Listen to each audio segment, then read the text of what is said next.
Thanks for checking out this edition of This Week in the World of Football, coming to you live from the fabulous World of Football Man Cave, located in the center of the football world, Kalamazoo, Michigan. The purpose of this podcast is to promote the game of football in all its many forms, past, present, and future. We hope to educate, inform, and entertain you with the glorious buffet that is the world of football, while also keeping a close eye on the rich history of the game. You can find the show after it's aired live on a multitude of podcasting platforms, as well as right here on YouTube along with past shows. If you want to connect with us, just find us on Facebook, X, Instagram, and Threads. Those links will be down in the episode description. Remember to comment, like, and share this video. If you have thoughts or comments during the show, drop them into the live chat and maybe you'll see your name on screen. If you have questions and they are deemed appropriate, they'll be answered at the end of the broadcast. So without further ado, let's kick off this week's show.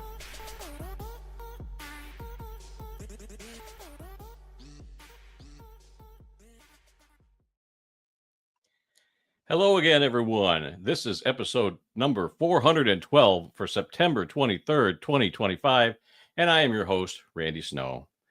On this week's show, let me get my mouse going here. On this week's show, several NFL games this weekend had crazy endings. Two teams have left the Arena Football 1 to join the National Arena League, while an Indoor Football League team is going dormant next year, and the CFL commissioner dropped a bombshell on proposed changes to the league yesterday. It's been a crazy weekend already.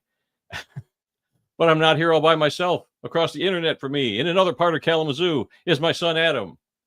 Hey, how's everybody doing? Excited for this week's show. There was no chaos beforehand, other than I didn't log on until 5 minutes before we started. So that's why we're like a smidge behind. But hey, we're on time. I like to be on time. You know, you get those live shows that say, hey, we're starting at this time. And then you're waiting 10, 15 minutes for them to get started. Yeah. Not here. I don't care if we have a fire going. We're going to get this puppy started as close to on time as we can. Well, I know we're going to talk NFL in a little bit, but I wanted to show you something.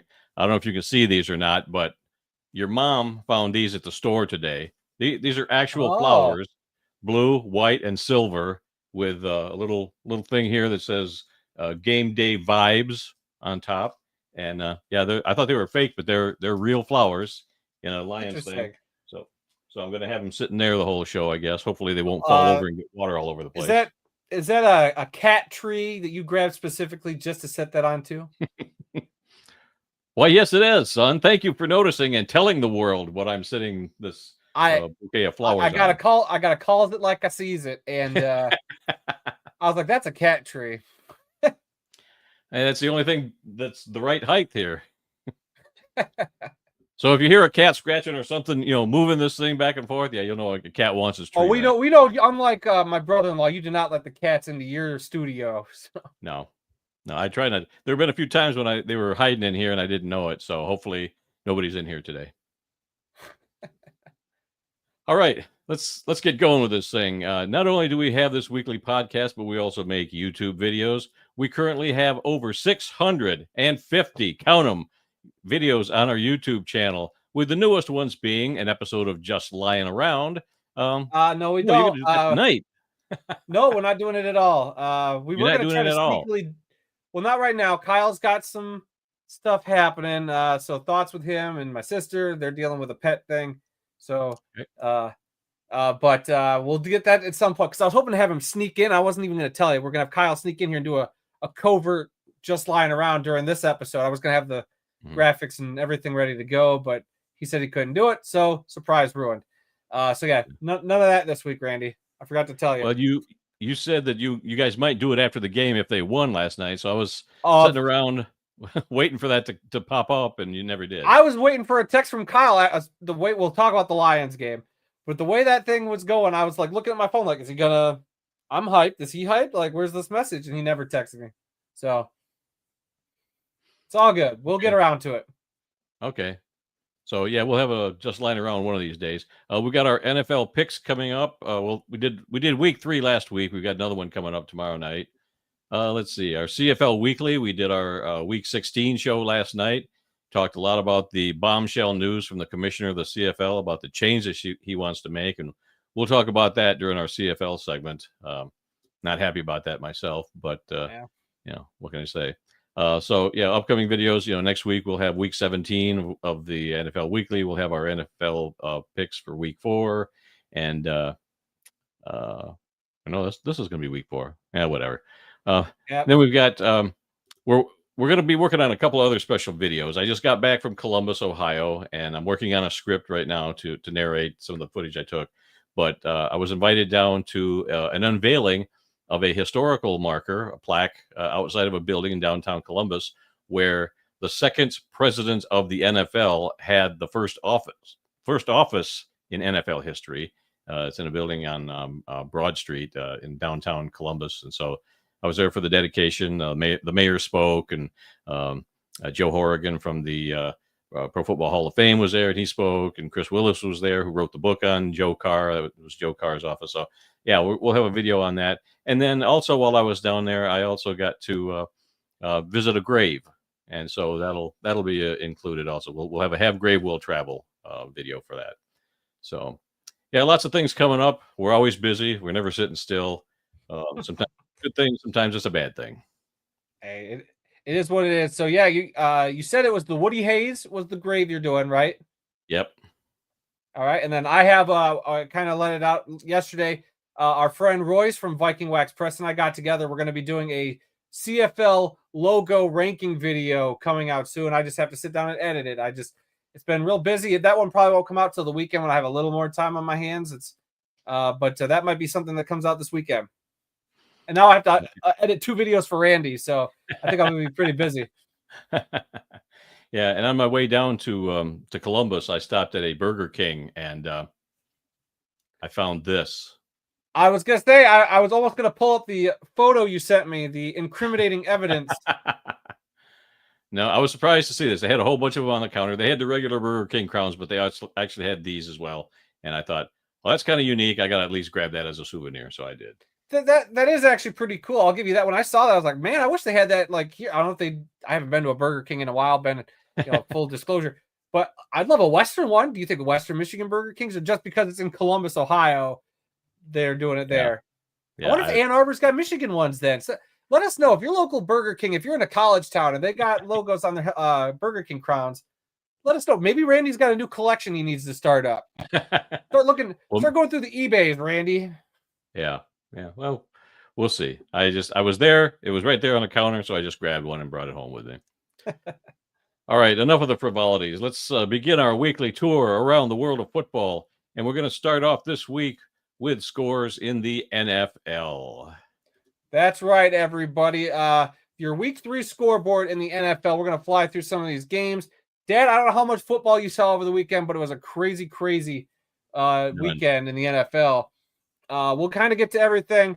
If you guys want to let your thoughts known on some of these NFL games in the chat, let us know. We'll get to them at the end of the segment here.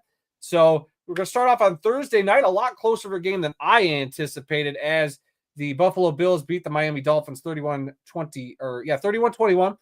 I believe it was 14-14 at halftime. I remember seeing this on my phone and being like, yikes, what is going on? Either the Dolphins are playing extra good or the Bills are playing really bad, but end of the day, Bills get the victory, and the Dolphins fall 0-3. Yeah. This next game was a bit of a shocker. If you watched our weekly picks video, a lot of crazy stuff in these games.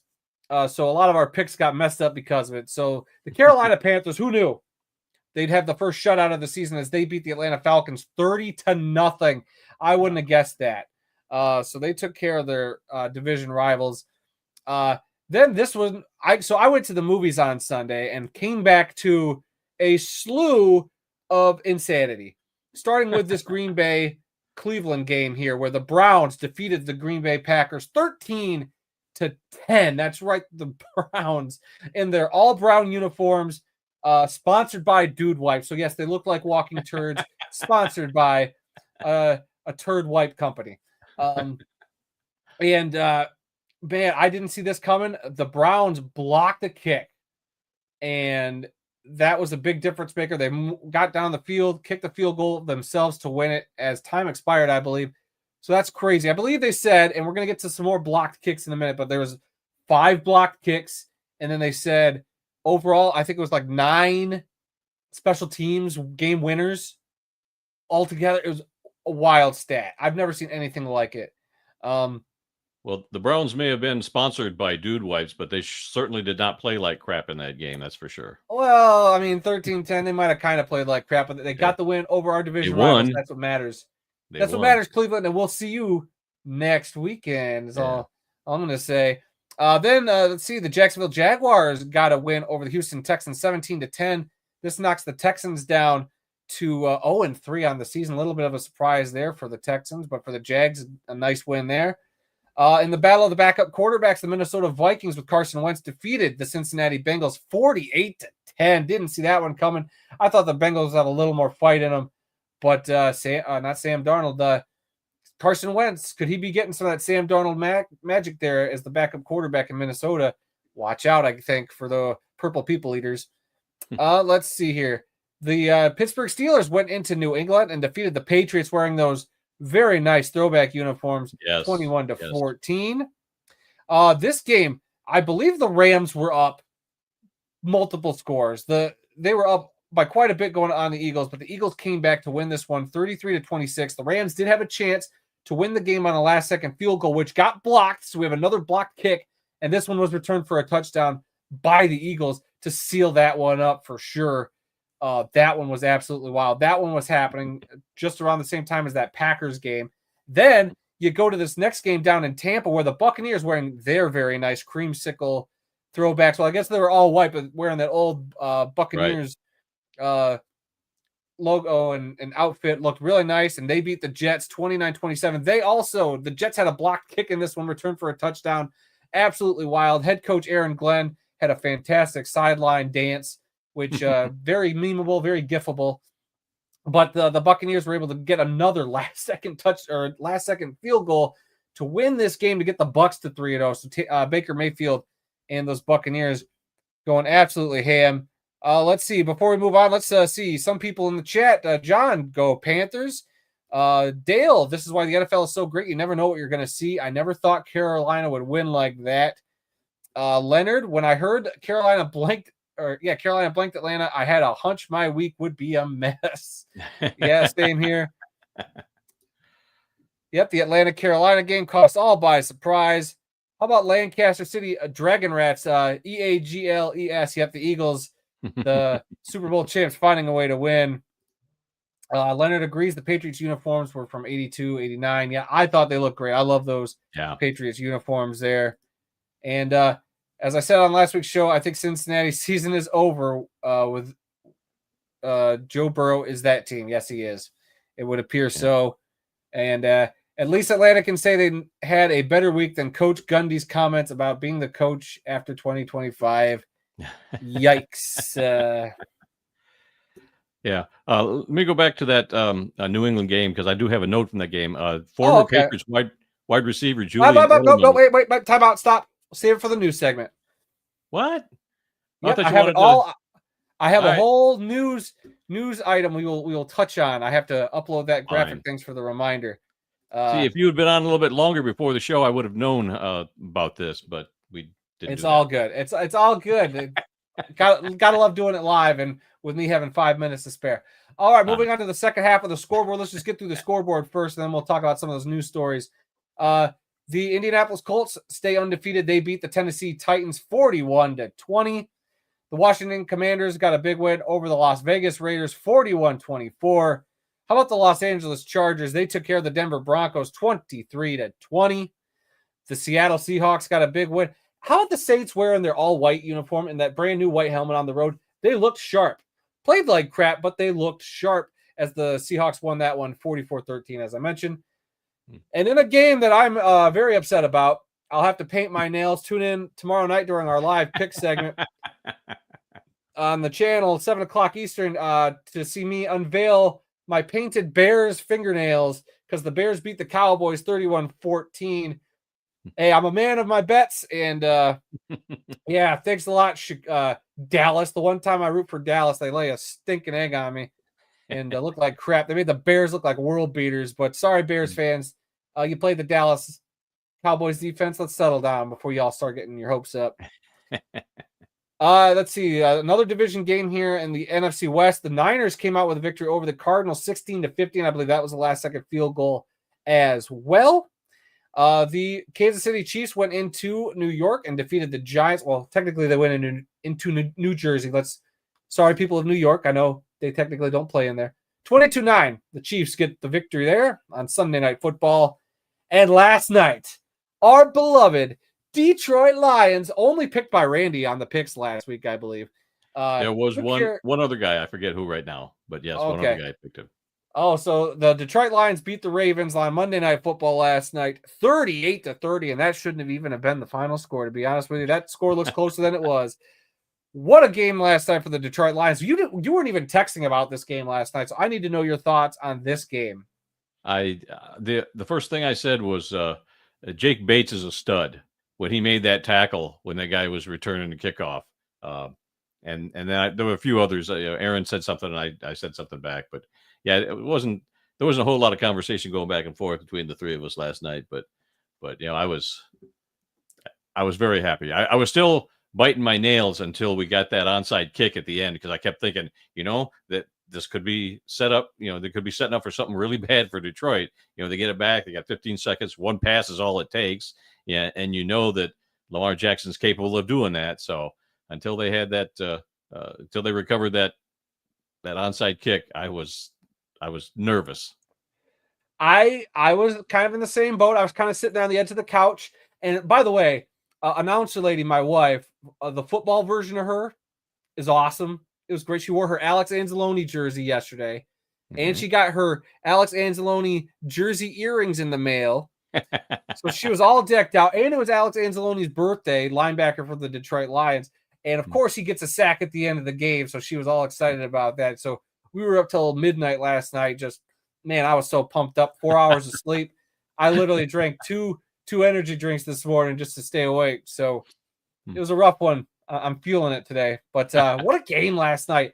I picked the Ravens to win, like a lot of people did. Yes. And I just didn't know if Detroit would have it in them. I hope Detroit would play a really close, good game, and they did. It was very back and forth. Detroit came out swinging, and we knew it was going to be a dogfight, which I was like, this is all I wanted. As long as they don't get blown out again. And I got that, and getting the win is extra nice. Did you catch Jeff Daniels on the Manning cast last night during the game? Not during the game. I caught it later. I didn't want to watch the Manning cast. If it's a game I'm interested in, I don't do the Manning cast. But I caught it after the fact. But what a perfect time that they had Jeff Daniels on there, because he was on there for that 98-yard drive the Lions had there in the end of the first half, or end of the first quarter, start of the second quarter, where they burned like 10 minutes of clock. It was like 18 plays or something crazy like that, and it was awesome. The Lions made a bit of a statement. I'm not going to sit here and crown them and say we're going to the Super Bowl, despite what I might have said to some Bears fans today at work. But this is a statement win for Detroit. I dare say, Dad, is this a top 5 Lions game in the Dan Campbell era? Maybe. I mean, this is what we expect week in and week out. After the last 2 years, this is what we expect to see every week. So when they laid an egg against Green Bay in week 1, we were all shocked. But I kept saying, hey, most of these starters never played during the preseason, so they don't have the rhythm around. They had no special teams. There was nothing unique about their offense. It's just it was just straight up football, and they couldn't do anything. And then last week they put up 52 points, and this week they're doing reverses and trick plays, and my gosh, it was vintage Detroit from the last 3 years. So I don't know if this was so unexpected. I mean, I knew that if they played the way they should, they would win this game, and they did. And if somebody would have told me before this game that there will be one team that gets 7 sacks and the other team will not allow any sacks, I would not have guessed that it would have been the Lions with 7 sacks against Lamar Jackson. The running quarterbacks have always been the Lions' bugaboo. And there was the one play that stood out. I want to say it was Nowaski, the linebacker, just stood in the gap when Lamar was about to run, and Lamar's trying to shake him, and he just stood his ground. And I was like, This is all I've wanted. Is somebody to stand up to a running quarterback and be like, you're not getting by me. And the Lions delivered. Well, Lamar had some great plays. Don't get me wrong, but there is an argument I think to be made that the Ravens score too fast. The Ravens can move the ball up and down the field. They have got no shortage of weapons. I am not taking anything away from them. But when you think about it, how fast the Ravens would score, that defense would go right back onto the field, and they were already gassed. So the Ravens score in a couple minutes. That defense has had no time with the Lions running 10-minute drives, and that might have been to the Ravens' detriment too. So it was just, I don't know, for the Lions, what a statement win. It sets up something very interesting next week as the 1-2 Ravens will take on the 1-2 Kansas City Chiefs. One of those teams is going 1-3 after that game. It's just wild to me. But that's why the NFL is awesome and great. Dan, anything else from these games before we hit the news stories we have? Everybody on the pregame show for Monday Night Football last night, they all picked Baltimore. Every one of them. And that, in fact, they even showed a picture I saw on social media where everybody on Get Up, the show with Mike Greenberg, I guess, they all picked the Ravens also. And so I think it was the Detroit media that threw that out there. Oh, hey, my co-host of Just Lying Around in the chat, Dan Campbell said we are fine at Edge, and boy, did it do a great job. Hi, Kyle. Just let me know when we can record Just Lying Around. I'll be here. So just let me know, bud. Let's see. And Leonard says, I had to admit that it alarmed me that Detroit got 7 quarterback sacks and they would lose a fumble in the Yeah, that fumble Hutch knocked out of Derrick Henry's hands, making it 3 straight games now that Derrick Henry has fumbled the ball is just absolutely crazy to me. Yeah, but, and you saw his reaction on the sidelines too. Epic. Oh my God. He tripped trying to just slam his helmet. It was wild. What a bunch of great stuff. A lot of great post-game stuff. I couldn't help but watch a lot of the post-game after the game last night. So. I fell asleep watching post-game stuff, and of course I woke up around 1:00, 1:30 in the morning. Must be nice. All right, let's talk about some news items here, Dad. So starting off with Aaron Rodgers passing Brett Favre for 4th on the all-time passing touchdowns list. What do you think about that? Well, you hang around long enough, you're going to get some records. He should have been gone years ago, so this never should have happened. But so now he's sitting at 509 touchdown passes. Right. Look, a heck of an achievement. We've seen guys who hang around and had those touchdown stats, and the fact that Aaron Rodgers is kind of looking like vintage Aaron Rodgers. I mean, as much as I hate the guy, I respect his game, and it's a heck of an achievement there. Let's see. The next news item we have here, Julian Edelman, former Patriots wide receiver, great Super Bowl champion, was inducted into the Patriots Hall of Fame over the weekend. A few items I added, Dad, to the rundown that I didn't get to tell you about. 49ers defensive lineman Nick Bosa and Los Angeles Chargers running back Najee Harris are both out for the season. A couple big losses for a couple big NFL stars. Wow. A couple other injuries. Cowboys wide receiver CeeDee Lamb, who, if you were watching that Bears game, you saw him get rolled up on that ankle. He'll be out for a few weeks. I believe they said 2 to 4 weeks. And Bucs wide receiver Mike Evans also out for multiple weeks. So another loss for that great receiving core that the Buccaneers have there. And then it kind of came out today that the Giants are planning to bench Russell Wilson, and they're going to end up starting rookie quarterback Jackson Dart next week. So what do you think about those moves? Yeah. Well, the Jackson Dart starting, that was confirmed this morning while I was watching Good Morning Football. It flashed, breaking news, that they're benching Russell Wilson and putting him in. So, yeah, that's a sure thing now. It's not a rumor. Oh yeah, I know. So those are our major news items this week. Before we move on to the next section, we had Leonard in the chat. How did the Ravens react to a 38-30 defeat when they faced Kansas City? I think you just go back to doing what you do. You're going to play a tough Kansas City team. I believe is it in Kansas City? I believe so. I can't remember. I believe so. But it'll be a tough, the Chiefs, even though the Chiefs haven't been what they typically are, that'll be a tough, interesting game. I think the Ravens, spoiler, I might pick the Ravens this week for that one, but I think the Ravens will be fine. They do have some stuff on defense to figure out. But we'll see. That's how I see that going. Anything about that one, Dad?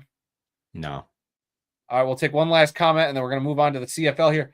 Dale, it doesn't matter what the Giants do. They are a hot mess. I do think it's wild that they are 2 games removed from Russell Wilson throwing 450 yards, and they're putting in the backup quarterback. I didn't know if that game against the Chiefs was that bad that you'd need to bench him right away. But if they're that confident in Jackson's dart coming in, we'll see. I think Dable's job might be on the line depending on how this experiment goes. Yeah. So, yep. What do you think about that? I didn't think Russell Wilson was worthy of even getting another job after his last position, but whatever. Didn't he get a really big contract with the Giants? I can't remember. He got a big fat one with the Broncos. I think they're still paying off. Oh yeah, that one was huge. But I think I don't know. I'm not sure. I think the Giants got him for peanuts. I could be wrong. Chat, you can correct me if I'm wrong. I'm not familiar with the Giants' salary cap. I think it was a 1-year deal that he got with the Giants, so maybe it wasn't that big. Okay. Well, who knows? But I'm ready to move on, Dad. Talk some CFL if you are. I guess I could throw it over to you. Yeah. Yep. All right. Week 16 in the Canadian Football League. 2 games on Friday night, 2 games on Saturday. On Friday night, it was Montreal over Toronto, 21-19. An interception by Montreal with 15 seconds left in the game ended a field goal chance for Toronto at a win. These 2 teams were going back and forth all game long. I think Montreal had a big lead, but Toronto came back and at the end, they had the ball. They were driving down the field, for a game-winning field goal, and Lyram Hiralahu has done that 2 games in a row, so this would have been 3 in a row. But Daggy, the quarterback, threw an interception, and that was it. That's all she wrote for my Toronto Argonauts. I was very disappointed with that one. Also on Friday night, it was the BC Lions over the Calgary Stampeders, 52-23. Vernon Adams was injured in this game in the third quarter and did not play the rest of the game. I'm not sure what his condition is going to be for coming back next week. He might have had a concussion. He looked pretty wobbly when he came off the field. He was running for a first down and got tackled and took a knee to the head or something like that, and he was pretty woozy getting up and didn't play the rest of the game. So hopefully he'll be all right. Then on Saturday, it was the Winnipeg Blue Bombers over the Ottawa Red Blacks, 26-18. Backup quarterback Chris Streveler only completed 3 passes in this game. We talked about this quite a bit on our CFL show yesterday. What was he? 3 of 8 passing in the game for, God, what was it? Was it like 50 yards or something? 58 yards, something like that. Nothing. But the man had 72 yards rushing, and the running back had 100 yards rushing, and it was just a ground game, and they just ate the clock up. The Winnipeg quarterback the Ottawa quarterback had over 400 yards passing. I think that was Drew Brown, yeah. And so you throw for 406 yards to a guy that only completed 3 passes, and you lose the game. How crazy is that? That's why we love the CFL. Stats are so misleading, and it's awesome. I love it. Yeah, that was. I didn't see this game live, but I saw the highlights, and man, oh man, it was incredible. Let's see. And then finally on Saturday night, it was the Hamilton Tiger Cats over the Edmonton Elks, 29-27. This was their annual Hall of Fame game, and the game-winning field goal by Mark Leggio was the difference as time expired. So this was another close game that it looked like Edmonton might win this, but in the end, Hamilton got the victory at home. They host the Hall of Fame game every year because that's where the Hall of Fame is. It's in the Tim Hortons Stadium. So they host it every year. And then on Friday night before that, they inducted the new members for this year. Oh, by the way, Saskatchewan was on bye this week, so they didn't play. And I guess I'll go through the standings before we get into the story about the inductees. But can I mention real fast though that half the league wore their indigenous helmet logos, which I love every year now. This has been a great tradition. Yeah, and I know you don't have this news story, but they unveiled a picture with all 9 teams having footballs with their logo on it, with that indigenous logo, and they made the laces orange because orange is the color for their indigenous. I forget the exact name that they call it, but right. Indigenous Peoples Day or awareness. I don't remember the day of reckoning and reclamation. I'm probably not something like that. Yeah, but yeah. But I thought that was awesome. And if anybody knows how we can get our hands on one of those footballs, send one our way, baby. I think it's remembrance and reclamation. Yeah, that's what it is. Okay. Where they just acknowledge the native tribes there in Canada, which I think is great. Yeah. Okay, so John Steffenhagen in the chat. Hi, John. Hey, John. Hi, real quick. Thanks for checking us out today. Before we move on, Dad, I have one thing from the chat. Sorry. I'm trying to get the chat going and make sure that we stay on topic too. Here's a question from Dale. Let me take a drink while you talk. Okay, actually, Dale, we're gonna get to your question after Dad gets to that news story. We will get to you in a second.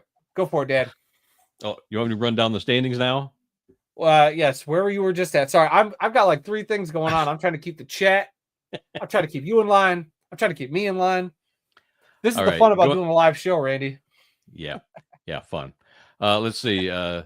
Standings after week 16 in the CFL. In the West Division, it's the Saskatchewan Roughriders with a 10-3 record. They're the only team that has clinched a playoff spot so far. Behind them is the Calgary Stampeders at 8-5, Winnipeg Blue Bombers and BC Lions at 7-7, and the Edmonton Elks at 5-9. Then in the East Division, it's the Hamilton Tiger Cats at 9-5, Montreal Alouettes at 7-7, Toronto Argonauts at 5-9, and the Ottawa Redblacks at 4-10. All right, shall I talk about the Hall of Famers now? Yep, go for it. Okay. Yes, they inducted 5 players and 2 builders into the Canadian Football Hall of Fame on Friday night, the night before the game. The 5 players are offensive lineman Brian Chew, who played for Montreal, offensive lineman Javon Olafioye. That's a tough one to say. He played for BC and Montreal during his career. Wide receiver Jermaine Copeland.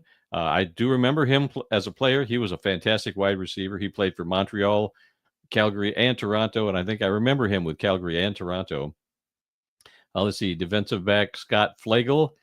He played for Winnipeg, Calgary, Hamilton, and Ottawa. And linebacker Daryl Hall. I don't know about John Oates, but Daryl Hall went in. He played for Calgary. So that was the 5 players that went in. And then the 2 builders, one was referee Glenn Johnson, a CFL referee up there. And the other one was coach Frank McChrystal, who was a head coach at the Canadian Inter-University Sport level, which is now known as the U Sports, and that's their version of the NCAA up there, college football. And he was also a coach in the Canadian Junior Football League. So congratulations to all the people that made it into the Canadian Football Hall of Fame Friday night. Yeah. Okay, and then the biggest bombshell and the most depressing news that came out yesterday, CFL Commissioner Stuart Johnston made a major announcement Monday right around 1 o'clock. He wants to change the size of the Canadian football field from 110 yards to 100 yards. He wants to shorten the end zones from 20 yards to 15 yards. He wants to move the goalposts to the back of the end zone so they would be 15 yards back instead of 10. He wants to modify the Rouge rule, which that one at least makes a little sense. So I'm fine with the modifications they want to make on that. He also wants to institute a 35-second clock instead of a 20-second clock. A 35-second clock would be automatic instead of having to be started by the referee's whistle. And he wants to have all the stadiums with their teams on opposite sides of the field. And I for the life of me, I don't remember ever seeing 2 teams on the same side of the field. It's just something I'm not looking at when I'm watching a game. So I can't tell you who has teams on the same side. I want to say BC is one of the places that does it like that, but I could be wrong. I've seen it in a couple of spots. I'm sure if more CFL fans in the chat know better than us, so they could say.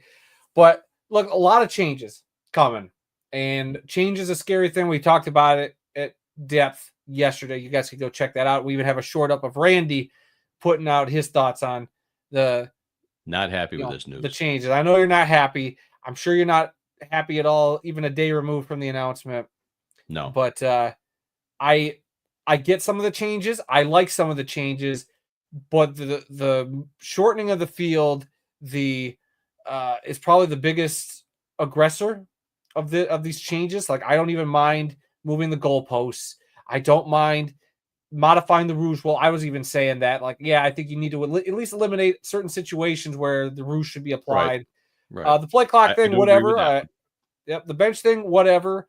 But it's just the shortening of the field.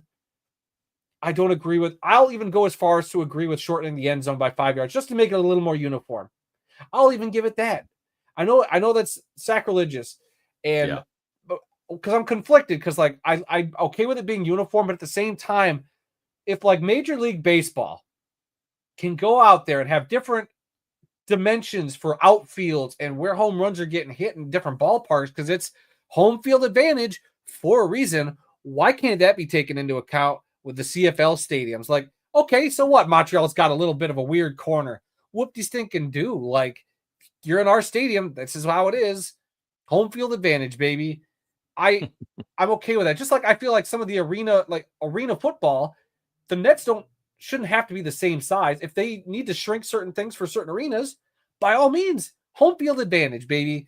That's my big thing there. But look, I think the 15 yards, I don't think that'll be as noticeable. We'll see when it actually gets put out there. Then I might change my mind. Like, yeah, never mind. That looks a little smaller.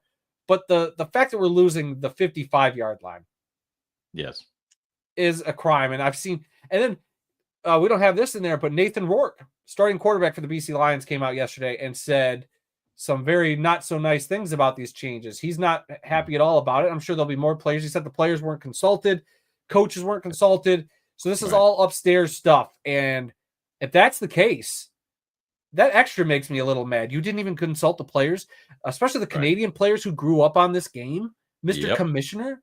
Like, it makes me wonder and hope that maybe, just maybe, that something will be done and these changes won't actually happen. But if they do, I get it. It's going to suck, and changes are necessary to evolve a sport. But here's some stuff from the chat, Dad, I'm going to bring up now as we talk about this subject. Here's Dale from a minute ago.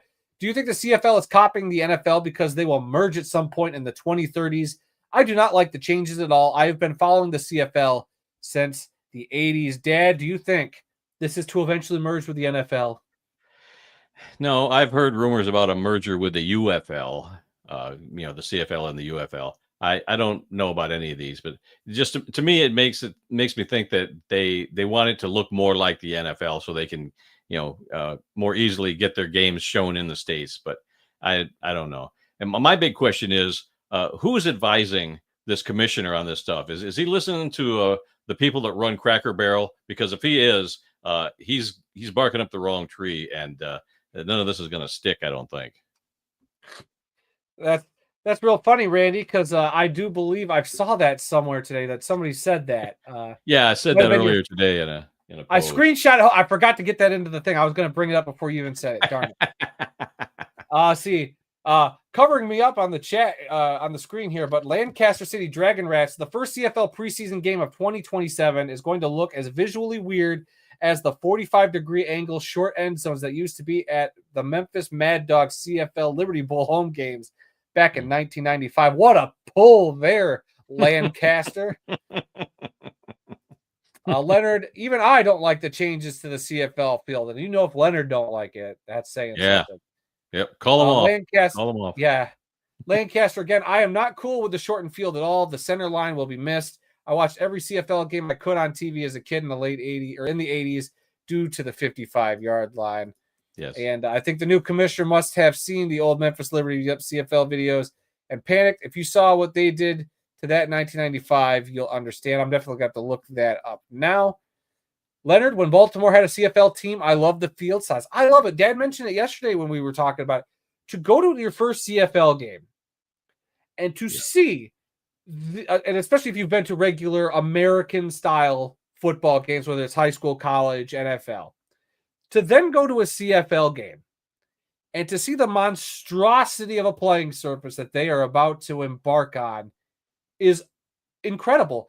I put that right on up there with walking into an arena and seeing the rebound nets at an arena football game. Yep. It just hits different. And it's going to lose with these changes. It's going to lose a little bit of that luster when I go to a CFL game. I'm not going to see a 55-yard line.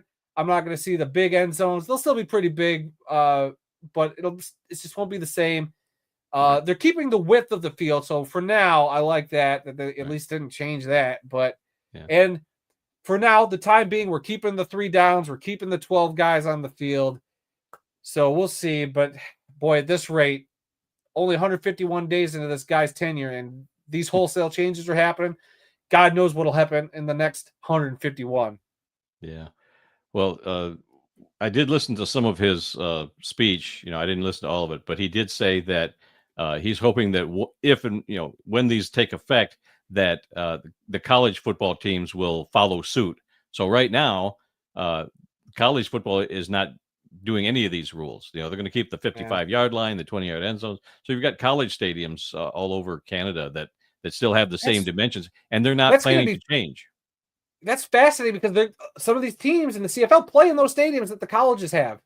That's good. You tell me they're going to have to repaint all that crap, or are they hoping that by then they'll have coaxed the whole college landscape to go to their style of thinking, oh boy, that's a wrinkle that could bite them in the butt.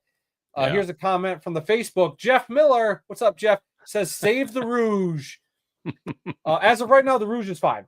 As of right now, the Rouge is safe. Just modified, Jeff. Yeah. So all right, that's everything from the CFL. Okay, if you guys want to, let's see, one last comment here. Lancaster U Sports is going to be in for quite a shock. Oh, I'm wondering if we're going to get a big dramatic battle between U Sports and the CFL. Brace yourselves, everybody. Yeah. But all right, Dad, that is it for our CFL. If you guys want to hear more about our CFL stuff, obviously we did our weekly CFL show. We went at great depth talking about that yesterday, and I'm sure it'll still be a hot button issue for a while. So that was like the last time we'll talk about it. That was like the last 10 or 15 minutes of our CFL show. We did, that's all we did was talk about these changes and how much I hated them. Yeah. All right, Randy, what's next? All right, let's move on to college football, week 4. I don't have a lot of scores from the top 25, but I will say number 1, Ohio State, number 2, Penn State did not play. And all the other teams in the top 25, basically, if they were a ranked team, they won their game. So big deal. But there were a couple of upsets in the top 25. It was number 19, Indiana, upsetting number 9, Illinois, 63-10. That was huge. And then number 17, Texas Tech, upset number 16, Utah, 34-10. So that was in the top 25. And in some other scores, our beloved Western Michigan Broncos right here in Kalamazoo defeated Toledo 14-13. Was that a last second field goal or something? I was out of town for this game. What was I doing Saturday? I was doing something Saturday. I missed it. So I saw that they won. I was like, go Broncos. Yeah. Yep, exactly. Some other scores, Arizona State over Baylor. I got 27-27. I don't know if it was 27-26 or what. It was 27-24. I made sure to correct that score for you. I properly did the research and put the right score up. Oh, thank you. Thank you. You're welcome. I am a pro football researcher, by the way, even though this was a collegiate research mission. Let's see. Washington over Washington State, 59-24. The University of Texas at San Antonio, the Roadrunners, over Colorado State, 17-16. Virginia over Stanford, 48-20. And Tulsa over Oklahoma State, 19-12. Oklahoma State fired their head coach, Mike Gundy, after that game. He was in his 21st season at the school, and I think they're now 1-2 on this season. And I guess the school had enough. And so he got canned after 3 games. All right, before you move on, I did move some stuff around. So I have the news here because you broke up the script a little bit. So do you want to hit those news items and then we'll finish the scores? Sure, go ahead. Oh, they're your news stories. I was just letting you know. Okay, let me do the military academies first, and then we'll get into because it's on a different graphic. That's why I'm saying don't do the military yet. Fine. Whatever you want to do, son. What am I doing? What am I reading now? You're doing the news. Chat, did I not just say, Randy, read the news, and then we're going to finish the scores? Well, I can't read what you wrote because it's too small on the screen. It's your news stories. I just copied and pasted what you had. Well, I've only got one story.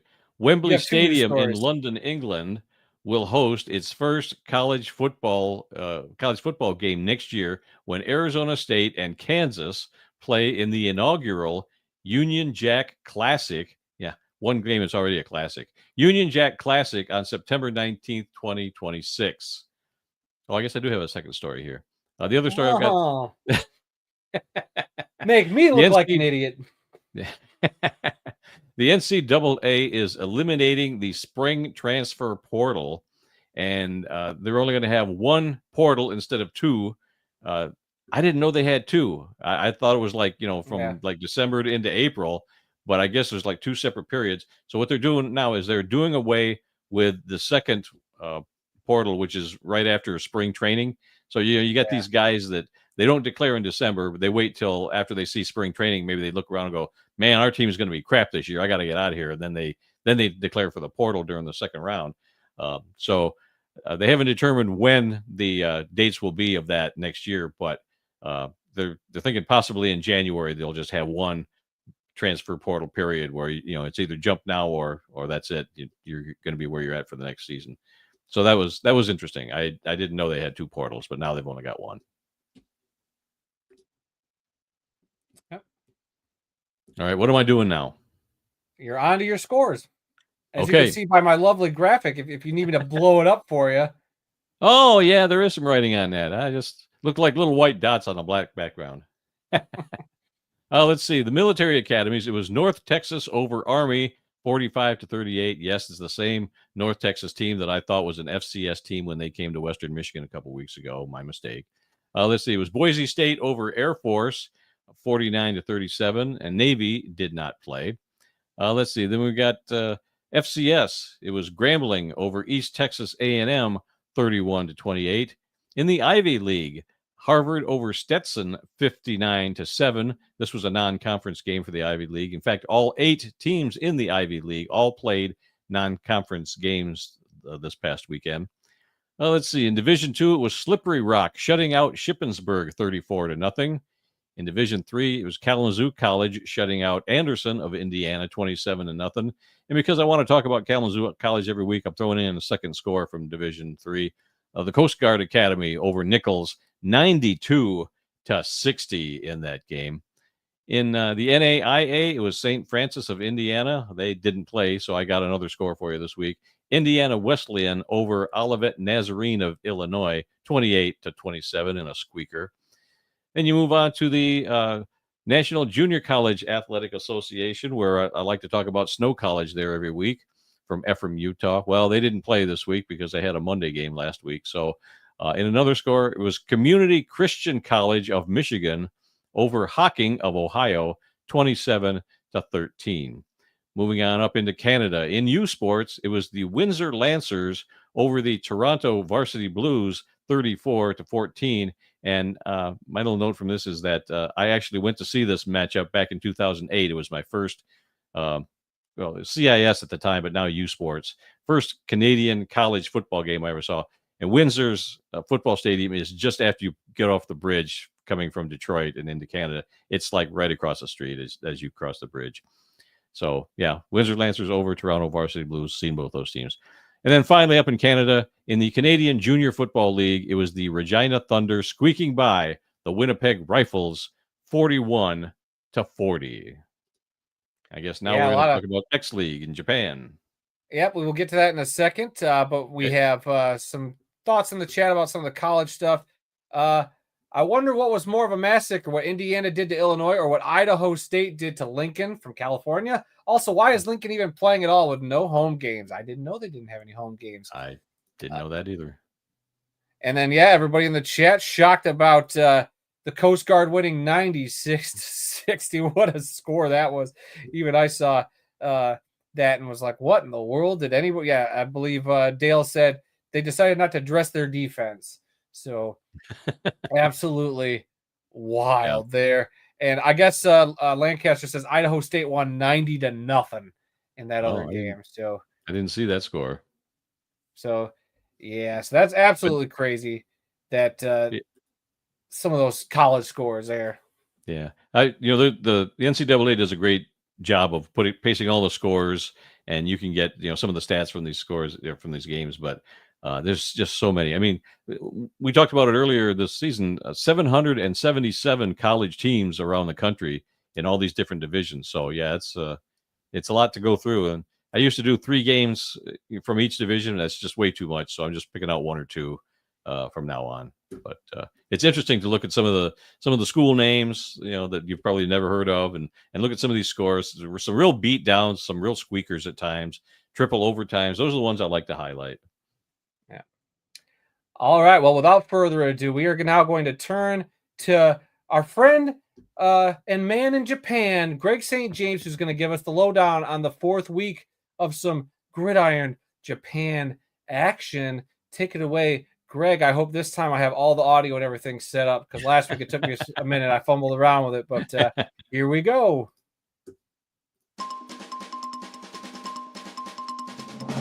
And now we're off across the Pacific, where our man in Japan, Greg St. James, has all the news from the land of the rising sun. It's Greg from Gridiron Japan here, and this is the Week 4 Gridiron Japan scoreboard report. And this weekend, we are going to be going over the X-League area scores from the last 2 weeks. It's just myself tonight. It is very, very late at night, and all my co-hosts, I believe, are in bed right now. So it's pretty late here in Japan, morning time in America, and I'm trying to beat the deadline here. So Adam can prep this and everything for his podcast there on the World of Football before I go to bed.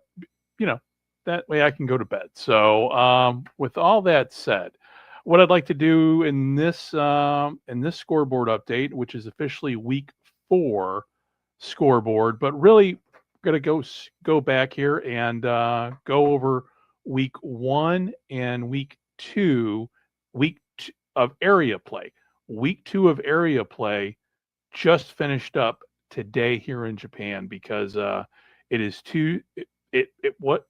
was Tuesday here. It's early Wednesday morning here in Japan, but it was a national holiday with the autumn equinox. So we had all the Week 2 area games finished up earlier today. Few hours obviously after the Lions played on Monday Night Football. So, all right, with all that said, and I've wasted a good minute and a half, almost 2 minutes of your time. So let's go on to the score.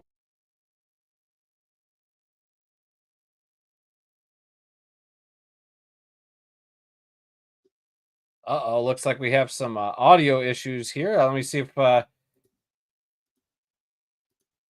oh, sorry, Greg. It looks like some of the audio file must have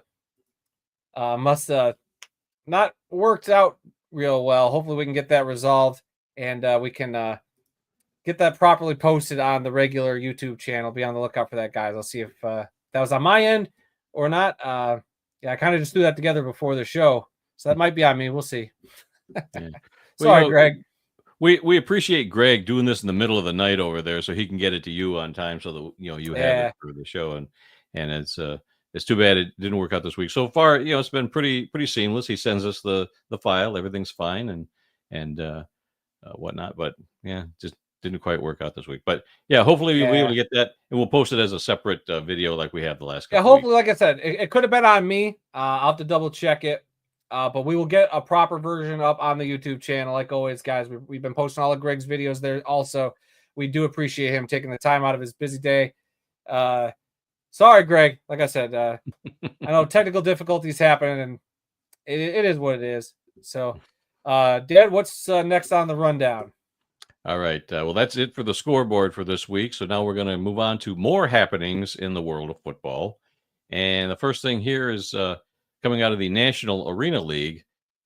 2 teams from the from Arena Football 1 the Salina Liberty and the Southwest Kansas Storm announced that they are both moving to the National Arena League in 2026.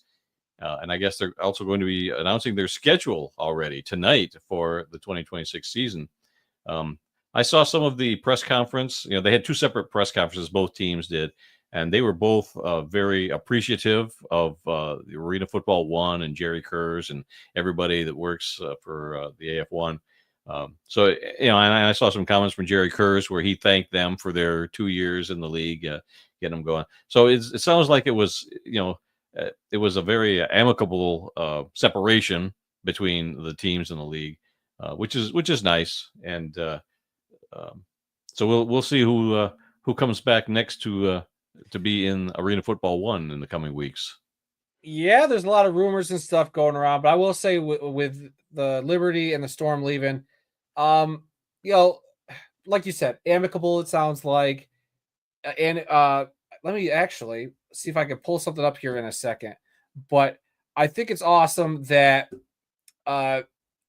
these teams kind of found a nice spot inside of where the NAL is. I'm gonna try to pull up a map here that we've been putting together for the World of Football, and it's just, if you look at this map, it just made too much sense. It made too much sense for these two teams to join this league, because we know travel costs are paying the butt, and by joining the National Arena League, that those costs are going to have to go down. The players' salaries are not going to be as much as the AF1 is.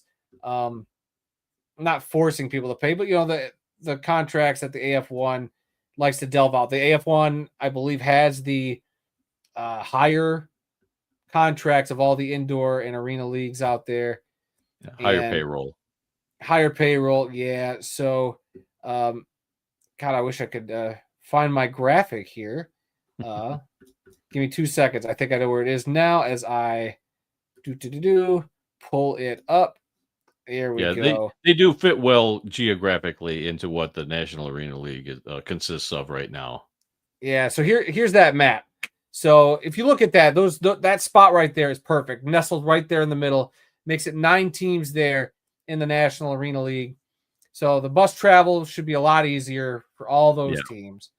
Yeah. So I think it's a smart move for the AF1. I think it's addition by subtraction. I think that while Salina and Southwest Kansas were great teams, a couple of playoff teams, mind you, I think that the travel there from their other Arena Football One locations, it was tough. And it's tough for those two teams to go out. So I think it's going to be an addition by subtraction. I know a lot of fans are going to like hearing that or think that that's a slight. And I'm not saying it as a slight. I think it was amicable, and I think it'll work out really well for both of those, or for the two teams and for the AF1. We just got to wait on some of that AF1 news to come out, because there's lots of rumors, lots of interesting stuff happening. It keeps changing all the time. And it keeps changing. I don't know what to believe half the time. I get told one thing kind of off the record, then another outlet is reporting that story, like Shady Sports putting out there that the rumor right now is that the Duluth Harbor Monsters of the Arena League could be joining Arena Football One. Again, just rumor, nothing's official there. Shady Sports Network put out that story the other day. And when I first heard that over the weekend, before that even broke, I was kind of dumbfounded by it. We'll see if that actually pans out. Since then, maybe some other stuff behind the scenes is happening. So we'll wait and see if that all actually pans out and it's official. Then we'll properly discuss it. But until then, it's all rumor. And also until then, we're still waiting on our stinking Michigan team news. We got nothing. And I'm starting to not pull my hair out yet, Randy, but I just want my team. team. We keep getting breadcrumbs on the location. Breadcrumbs, but we're going to keep that. I know there's rumors out there, but we want a whole slice of bread. We don't want these crumbs anymore. We want the whole slice of bread, something we can chew on. Patience, Randy, as they would keep telling us, patience, or soon, ... as some text messages say. But so those two leagues aren't the only indoor/arena leagues being active recently, because we also have the Indoor Football League with the unfortunate announcement that the Bay Area Panthers are going to be going dormant for the 2026 season. Wasn't Marshawn Lynch one of the owners of that team? At one point, I don't know if he's still involved. Yeah, I don't know if he still was, but he was a couple years ago. I don't know if he was still involved in it, but yeah, they were one of the better teams in the league. Seemed like they were in the playoffs the last couple of years, so they were doing very well. So I don't know what's going on there, but they are going dormant for next year. They are, and then I don't know if Dad, did you get a chance to read that nice blog post that Trey put up, or a little investigative journalism he was doing involving the San Jose SaberCats? Oh, I recommend everybody, if you get a chance, go check out Off the Wall. Trey put up a really great piece about a potential return of the San Jose SaberCats, and a lot of interesting nuggets he dug up there. Trey's been doing a little bit of research. This man getting his hands dirty, doing his arena football insiderness. So very fun stuff. And before we move on, Dad, to whatever the next segment of the show is, we got a few arena/indoor stuff in the chat. Let's see. Leonard, anything on the Carolina Cobras? Nothing. I think they're donezo. I think the NAL, if NAL is announcing their schedule tonight, the Cobras ain't coming back. Yeah. I just don't see that being a thing unless they somehow latch onto the Indoor Football League or AF1 or the Arena League. I don't know. Because it sounds like if the NAL is announcing their schedule tonight on the Inside the Walls podcast, by the way, 8:00 Eastern, that they're set with 9 teams going into next season. Let's see. Dale then asks, how many teams are left in Arena 1? Will there be a leak? Just a question. Your guess is as good as mine at this time, Dale. I can pull up right now our let's see. There we go. There's my AF1 map right there. Effective after the move of the 2 teams in Kansas. So right now we're looking at 8 teams officially. I know a lot of people like to fight me in some of the forums about, like, well, the Billings Outlaws aren't going to play and they haven't done any moves. They're on the league website. Until they are removed from said league website, I am counting that as an official team until said otherwise. Same with the Corpus Christi Tritons. And as a AF1 fan in the chat says, yep, we already kind of touched on the Duluth Harbor Monsters rumor. Yep, we've seen that going around until it's official. We'll see how that goes. But yeah, I mean, the AF1's pretty spread out. We don't know about Billings yet officially. We don't know about Corpus Christi yet. But the other teams have been pretty active. And we still don't know about that gosh darn question mark hovering over the state of Michigan. That's just, I just want some answers, dang it. All right. Shall we move on? Yeah, what's the next thing? Well, I was going to maybe have you talk about the logos and the live animation. I don't know if you're prepared to do that or not. Man, we are not prepared to do that. You should just take that off the schedule. What are we doing? Okay. All right. We've already talked about my trip to Columbus, so there'll be a video. I didn't get to show any of your great pictures. I thought you'd want to talk a little bit more about it, but if you don't want to, that's fine. If you want to show the pictures, that's fine. Like I said, why don't you run us through your trip real quick? Let's see. I'll pull up. Here's your picture at the grave of Woody Hayes. Yep. Wearing your Michigan shirt. Interesting. Yep. I bought that specifically on my trip. It was before I left town. I stopped by a store and grabbed a Michigan shirt just for this picture. And just for that. No disrespect. In fact, I say in the video that I'm there, to honor the legacy of that 10-year war between Michigan and Ohio State. So John says he wants to hear, Randy, about Columbus.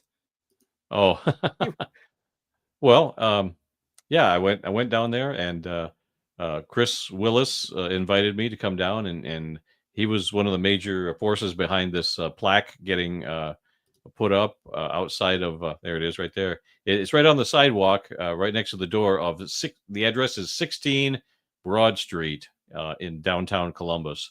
And it was in that office building that Joe F. Carr, the second president of the NFL, had his office.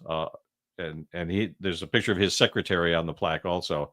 And the two of them were the entire staff of the NFL. from 1920, was it 27 to 39, I think. And they worked out of this little office, and we were actually able to go up on the 11th floor in this building. It's of course been totally renovated now, but we were standing in the spot where Joe F. Carr's office would have been in the corner on one side, and then his secretary had a little office right outside of that. That was the NFL office, and in fact, I interviewed Chris as we were standing there where the office was at one time, and so that was kind of cool. So yeah. It was a fun weekend. I got to meet Joe F. Carr's great grandson. I interviewed him for the upcoming video, and some other family members for his secretary's family members were there, and so it was just a great event. The mayor spoke, and I got video of everybody that was there. Yep, can't wait to see the video. That'll get put together by me, I'm sure, at some point this weekend. Dale says in the chat, the picture's pretty cool, Randy. I didn't even know that they had an office in Columbus until you mentioned it. And also John Stephenhagen says, that's great, Randy. So he sounds like he's jealous. Sounds like a new destination for you, John, out there. Yeah, well, I all you'll be able to see is the plaque now. If you're walking down the street, you can get your picture taken with that plaque outside the building. But to actually go up in it, that was something that they let people do after the ceremony and whatnot. So that was pretty cool. Yes, John Joe Horrigan was.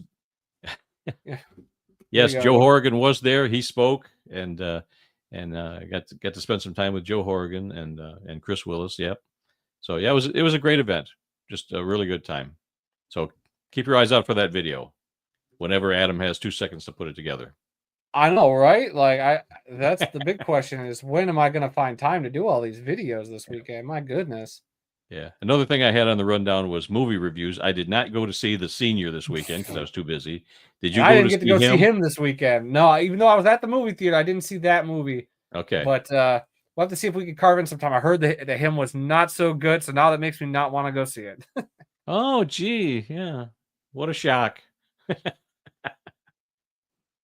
All right. Well, I didn't know if you were going to play a game of impressed or not impressed, but if you want to ask me if I was impressed with the Lions, yes, I was impressed with the Lions. You might as well take that out of the script too, Randy. Goodness gracious, all these old bits hanging in the script of yours. Hey, what's next? Just leave them there until you decide you don't want to do them anymore. All right. Well, let's move on to something we do every week, and this is talk about some birthdays today. That we do. Yeah, we do. Let's see. Birthdays today for September 23rd. Coach Marvin Lewis turns 67 today. He was an assistant coach with the Steelers, Ravens, and Redskins from 1992 to 2002. He was a head coach of the Cincinnati Bengals from 2003 to 2018. He was an Arizona State assistant coach from 2019 to 2023. And last year he was he was an assistant coach with the Las Vegas Raiders last year. I don't know if he's in the league this year or not, or if he's finally officially retired. That I'm not sure, but that's what I found on him. And the other birthday today is John Harbaugh, who celebrated his birthday last night. He turned 63. From 84 to 86, he was an assistant coach right here at Western Michigan University in Kalamazoo. His father was the head coach, and his brother Jim was also an assistant coach on the team. So they have a Kalamazoo connection. In the NFL, he was an Eagles assistant coach from 98 to 2007, and he's been the Baltimore Ravens head coach from 2008 to last night. So happy birthday. Glad the Lions were able to give you a nice birthday present on your birthday last night, Coach Harbaugh. Well, if today's his birthday, then last night was not his birthday. Yeah. So well, after midnight, he was probably still talking to people at the podium on his birthday and having the sting of that loss. Okay, and now we do have 3 obituaries to talk about this week. This is where we take a moment to honor those who've made the world of football a better place. The first obituary is that of Dwight Douglas Lewis, also known as D.D. Lewis, a linebacker in the NFL for 13 seasons. He has passed away at the age of 79. Lewis played college football at Mississippi State and was selected in the 6th round of the 1968 NFL draft by the Dallas Cowboys. He played his entire career with the Cowboys from 1968 to 1981. He did not play in 69. I couldn't find out why he didn't play, probably an injury. And he played in 5 Super Bowls with the Cowboys, winning 2 of them, Super Bowl 6 and Super Bowl 12. He was inducted into the College Football Hall of Fame in 2001, and he's also a member of the Mississippi State Ring of Honor at Davis-Wade Stadium. All right, our next obituary is that of Willie Parker, a defensive tackle in the NFL and the World Football League. He has passed away at the age of 80. Parker played college football at Arkansas Pine Bluff and was selected in the 5th round of the 1967 NFL Draft by the Houston Oilers. He played for the Oilers for 4 seasons from 1967 to 1970. He went on to play in the World Football League for the Houston Texans in 1974 and the Shreveport Steamer in 1975. And finally, our last obituary today is that of Jim Fahnhorst, a linebacker in the NFL and the USFL. He has passed away at the age of 66. Fahnhorst played college football at Minnesota and was selected in the 4th round of the 1982 NFL Draft by the Minnesota Vikings.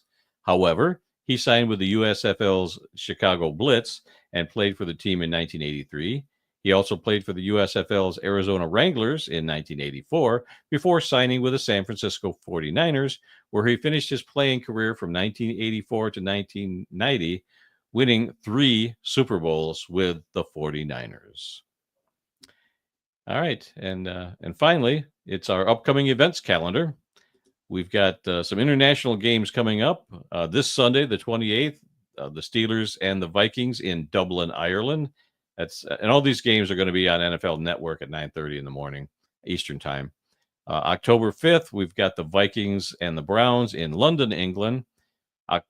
October 12th, international game, Broncos at the Jets in London. And on October 19th, it's going to be the Rams and the Jaguars in London. And that's it for our upcoming October events. Yeah. And that is everything. A lot of early morning football in our schedules, Randy. Yeah. I don't know. Some of those matchups are kind of interesting.